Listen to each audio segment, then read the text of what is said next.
going to unlock some concepts in math this week. I can't wait. I'm so excited. So part of the work that you'll be doing this week follows on from last week's work. And basically, we're continuing to build arrays. Arrays are made up of rows and columns.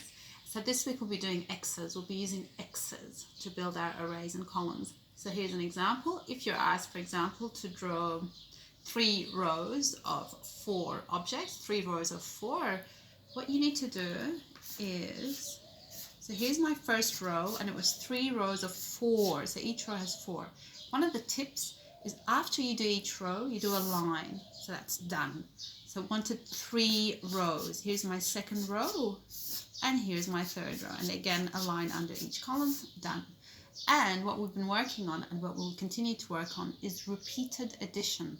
So this is 4 plus 4 plus 4 equals 12. If you can't quite figure out how much it equals, you can always count the X's. So that's part of the work that we're doing. Now, here's a math tip. Some of you, really helpful for math is to have a whiteboard. If you don't have a whiteboard, that's perfectly fine. You can use scrap paper like what I just used, or you can kind of make your own whiteboard.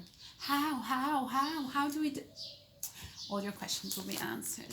So what you do is you get scrap paper like what I had, and you get a plastic sleeve. Any old plastic sleeve will do.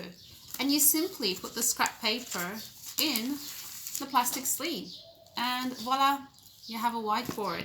So again, I'm going to make a column, for example, of 5. 1 column of 5. So here it is, 1, 2, 3, 4.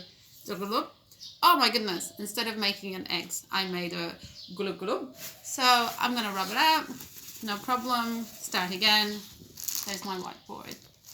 Good luck with math this week. And don't forget, you can always ask your teacher any questions that you may have. And remember to work hard. Yay!